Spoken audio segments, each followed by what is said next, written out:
জগতবাসী, আজ আমি শামীম আলী চিশতি আপনাদের সামনে একটি আলোচনা নিয়ে আসলাম। সে আলোচনাটি হলো দেহশুদ্ধি হবে কিসে।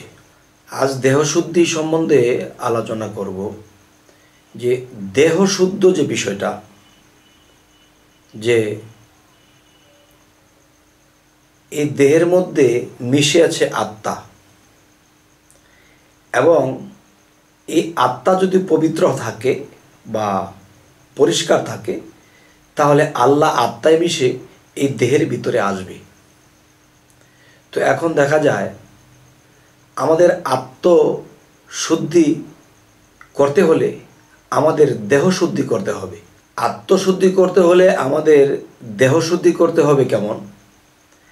যেমন একটা বিষয় শরীয়তের ভাষায় বলতেছে অজু করো, নাকে পানি দাও, কুলি করো। এটা কি হয়েছে?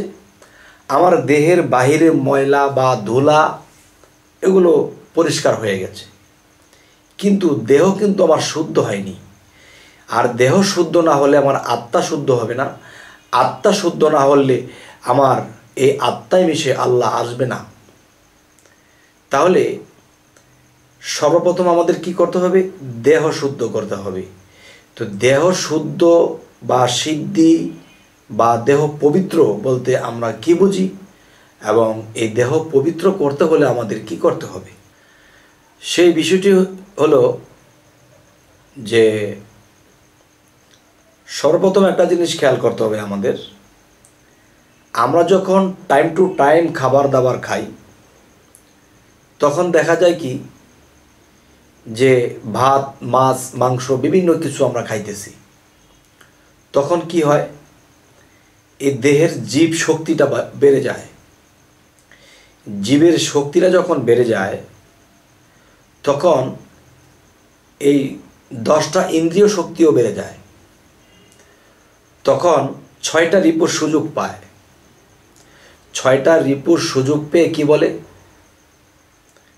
যে জ্ঞান ইন্দ্রিয় 5টি এবং কর্ম ইন্দ্রিয় 5টি দেহের মধ্যে। তখন জ্ঞান ইন্দ্রিয়গুলোকে এই রিপু চালাইতে থাকে, মনকে দখল করে চালাইতে থাকে। তখন কি হয়? তখন জ্ঞান ইন্দ্রিয়গুলোর মধ্যে যে 6টা রিপু বিস্তার ঘটালেন বা একে জর্জরিত করলেন, তখন বিবেক কি করে? বিবেক চুপ করে এক জায়গায় বসে থাকে। তখন বিবেকের কথা শোনে না। বিবেকের বলা তো বিবেক বলতেই আছে যে এমনি না অমনে, এমনি না অমনে, এভাবে করলে ক্ষতি হবে, খারাপ হবে, ভালো হবে না। কিন্তু বিবেকের কথা আর কে শোনে? কেন শোনে না? যে মানুষ যখন ভালো খাবার খাদ্য খায় তখন জীবের শক্তি বেড়ে যায় এবং 10 ইন্দ্রিয়র শক্তি বেড়ে যায়। তখন দেখা যায় 6 রিপুর সুযোগ পায়।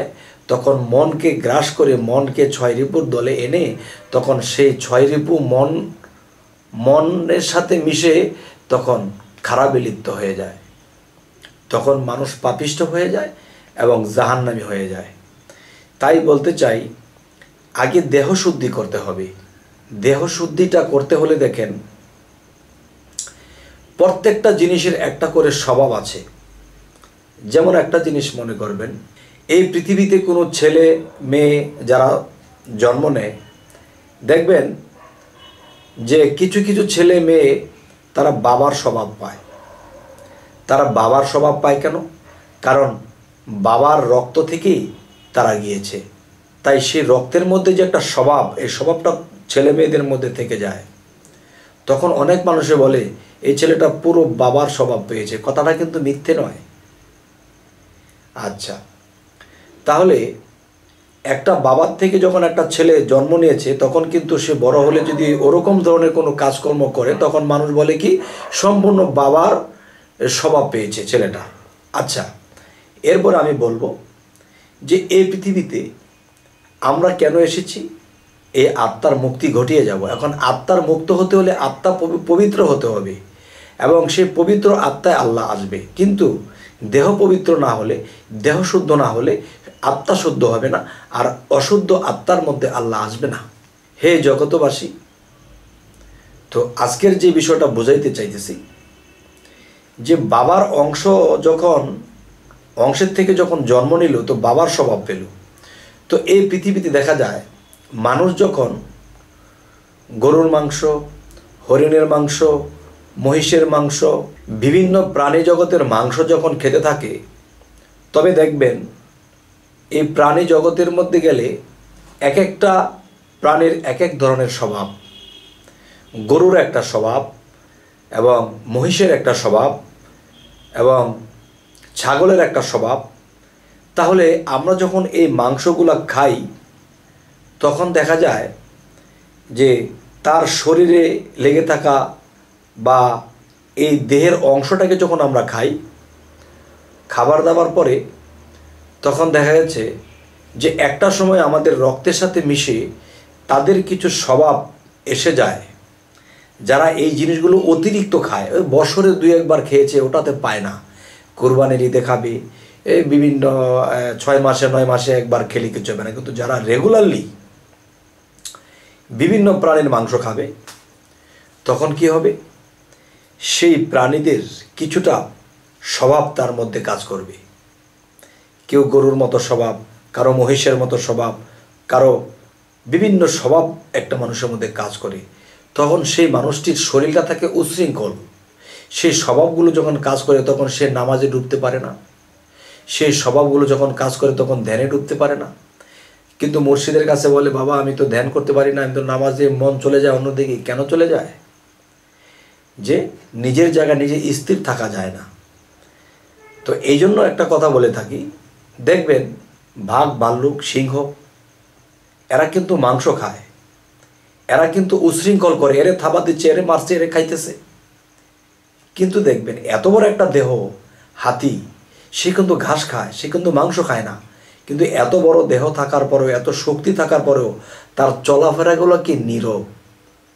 সে কোনো উশৃঙ্খল হাঁটে না, উশৃঙ্খল দৌড়ায় না, এবং উশৃঙ্খল সে করে না। কেননা সে নীরব। তাহলে বোঝা গেল সে ঘাস খায়, সে নীরব। আর এই বিভিন্ন পশুর মাংস যারা অতিরিক্ত খাবে, সেই পশুর কিছু স্বভাব মানুষের মধ্যে এসে যাবে। বছরে 2-1বার খাবে, বা 2 মাসে 9 মাসে একবার খেয়েছে, এতে সমস্যা নেই, ওটা আর পায় না। কিন্তু রেগুলারলি যারা প্রাণীর মাংস খায়, তাদেরকে এই প্রাণীর স্বভাবগুলো তাদের মানুষের মধ্যে এসে যায়। তখন তাদের নফসের তাগিয়ত বেড়ে যায়। তখন তার দ্বারা মা, বোন বা আত্মীয় স্বজন বা কোনো কিছু চোখে পড়ে না। তার মনে যা চায় তাই করে, কিছু বলে ফেলে, কিছু করে ফেলে, কিছু অপরাধ করে ফেলে, কামে লিপ্ত হয়ে যায়। মন অস্থির থাকে, আল্লাহর ইবাদত করা যায় না। কারণ সেই মাংস যে খেয়েছিল বাঘ, ভাল্লুক, তারা কিন্তু উশৃঙ্খল। এবং আমরাও যদি মানুষ হয়ে মাংসটা একটু বেশি খাই, তখন কিন্তু সেই উশৃঙ্খল আমাদের মধ্যে এসে যাবে। তখন কিন্তু আমরা ইবাদতে ডুবতে পারবো না। তখন কি হবে, যে মনটা উশৃঙ্খল থাকবে, মন ডুবাইতে পারি না। সেজদা দিয়ে আমি হাটে মাঠে চলে গেছি, বন্ধুদের সাথে আড্ডা মারতে চলে গেছি, সেই দেশের বাড়িতে চলে গেছি, সেজদা দিয়ে আর কি বলেছিলাম, আল্লাহু আকবার, আল্লাহ তুমি সর্বশক্তিমান, তোমাকে সামনে রেখে আল্লাহু আকবার। কিন্তু আল্লাহকে সামনে দাঁড় করে আমরা চলে গেছি। পরে যখন সালাম ফিরাবে ইমাম সাহেব, সালাম ফিরানোর শব্দ শুনে তখন আমি আবার মসজিদে ফিরে এলাম। এতক্ষণ কিন্তু মসজিদে ছিলাম না। তাহলে এগুলা কেন হচ্ছে? বিভিন্ন স্বভাব আমার মধ্যে কাজ করে, যার ফলে আল্লাহকে ডাকার অভাব, আল্লাহর দিকে মন দেওয়ার অভাব হয়ে যায়। হে জগতবাসী, আজ কেন এই আলোচনাগুলো করলাম? দেহশুদ্ধি। দেহ শুদ্ধ করতে হলে আমাদের কি করতে হবে? অতিরিক্ত পরিমাণে আমাদের নিরামিষ খাওয়া খাদ্য করতে হবে। যেমন মাছ একটা ফ্যামিলিতে থাকলে খেতে হয়, হয়তো সপ্তাহে একটু খেলাম, বা মাসে একদিন একটু মাংস খেলাম, আর না খেয়ে পারলে আরও বেশি ভালো। তবে আস্তে আস্তে সেই উশৃঙ্খলটা কেটে যাবে, নীরবতাটা চলে আসবে। তখন নীরের দেশে যখন ডুববো, তখন চোখে পানি আসবে। আর এই আত্মশুদ্ধি যখন হবে, উশৃঙ্খল জিনিসটা যখন কমে যাবে, তখন আমার আত্মা সিদ্ধ হবে, এবং সেই আত্মা এবং কালবের মধ্যে জিকির চালু হয়ে যাবে।